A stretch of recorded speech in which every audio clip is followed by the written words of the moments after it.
Zaki! He doesn't like it there. Hi, say hi!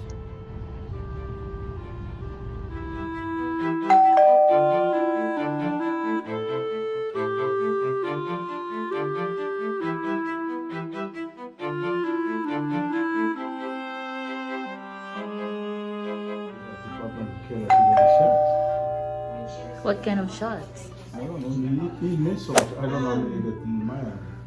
Did they give you a vaccine to mine? Oh, he did. Okay, they give him some vaccine to mine. Maybe like in that many. Maybe that's just the first one. Okay. Hi!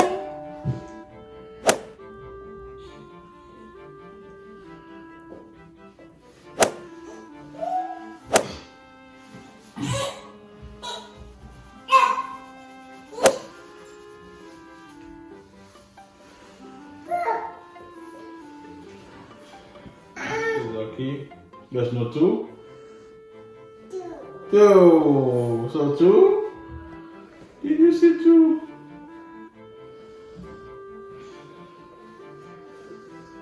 You see two? It's on number 5 there. 5? See? 5? 5?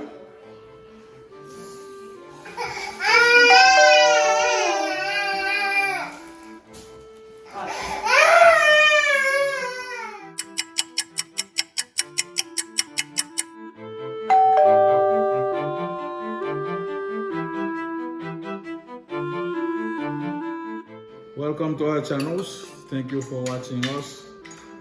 Thank you for subscribing. Thank you for supporting us. Today we're going to talk about checkup that we do for our little baby boy. He's 15 months now. We went to a wellness checkup with him, with pediatricians. Normally in America, babies take a lot of vaccines. We call them shots. From the time they're born to the time they're going to be 2 years old, they're going to take at least 10 to 12 vaccines. So I know some people are not very big fan of vaccines, but it's really for the protection of the child. And I remember when I was a little boy growing up, I did not have that many vaccines because even if they were recommended, sometimes you cannot even find them. Sometimes hospital, they don't provide them. But in America, it's an obligation for families to take the vaccine. It's not a law that you must take it, but it's encouraged that you should give your kids vaccines. And from the time Zach was born, he takes so far 9 vaccines. So I think more than that one though. Why? Because this one, first dose hepatitis B, first dose, second dose, third dose. yes, there's a series. That's right. Yeah, We got some series like hepatitis is 3-dose series, and then you get rotavirus, which is a 2-dose series. Then you get diphtheria, tetanus, Tdap or DTaP. We take that's another 4 doses. series. So series. a bunch of series of shots he's been getting from this time he was born. And you know, they're not fun to the child. It's painful. But we as parents, we have to protect the child no matter what we have to do. So definitely it was a good thing that we took him there to take the shots. Last time he went there, he took the Tdap shot and MMR. MMR vaccine also. MMR is mumps and rubella vaccine. That's when he's 15 months old. Well, it was 15 months, yes.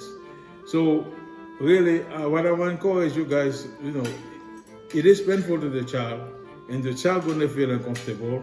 Now, what you want to do, you want to bring Tylenol, liquid Tylenol with you when the child is going to take the vaccine, because sometimes they have a little fever after they get the vaccine. For us, Zach did not have fever because we give him the Tylenol right after he took the vaccine. Yeah, and what's the dosage? Well, depending of the age of the child. Yeah, for Zach, he's 15 months old. He can take at least 5 milligrams. You can take 4 to 5 ml. So you can, for the baby, when they are very little, they cry a lot when they're taking the vaccines. And you would never believe it, but by the time they're 1 year old, they know that person will be giving them the vaccine. And when they see that person coming, they squinch like an adult who squinch when they see the person coming. They don't like it. We know he doesn't like it. We know it's not fun to him, but for sure we do it to protect him. Because having him going to the hospital because he's sick to something we can prevent would be a hard thing to swallow. Because we can prevent it, we have ways to prevent it, we go ahead and do it. And again, in America, if you have insurance, it is for free. You don't have to pay for it. Yeah, because you pay for it already, right? The insurance company will pay for it. So all you have to do is to bring the child to the pediatrician. The pediatrician will administer the vaccine. Normally, it's not exactly the pediatrician who gives the vaccine. It's a subordinate like a medical assistant, or you get an LPN or a nurse, will give the vaccines. Okay?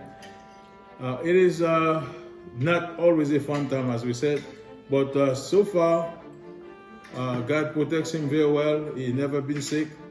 He always a healthy little boy, always active. And Never been sick. No. Now, there are more shots to come, of course. 18 months. There are more shots to come, and of course, there are more cranky baby time to come. And also, Zach received a flu vaccine, right? The seasonal. Yeah, so he needs 2 flu vaccine, right? It's supposed to have 2 flu The vaccine. first dose and the second dose.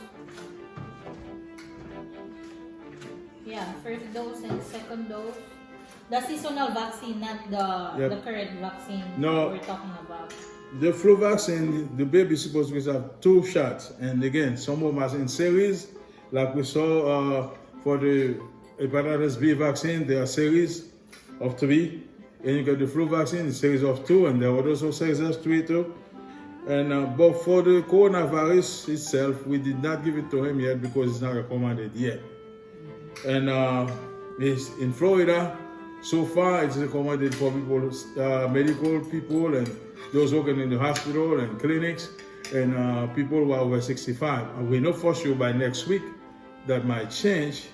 We're hoping that change because we want most people who want the vaccine to be vaccinated. So the weight of Zach. The weight of Zach is? Yeah. Well, my wife wanted me to talk about the weight. What was his weight when he was born and his weight now? When Zach was born, he was 7 pounds about. So now he's 15 months, he's 25 pounds. That was last week. He could be 26 now.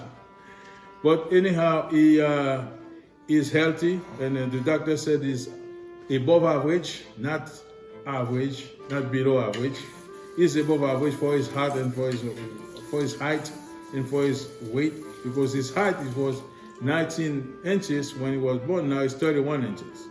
So he's growing, he's moving fast now, he's walking. He tried to repeat words, speaking. He's singing, he wants to sing with you. So definitely he's moving along very well, and God bless him. God bless us. Yeah, the language too. Yeah, it's Also suggested. yeah. He can pick up words. He doesn't speak like in phrases, but some words he can say very clearly. So definitely he's making good progress. Yeah.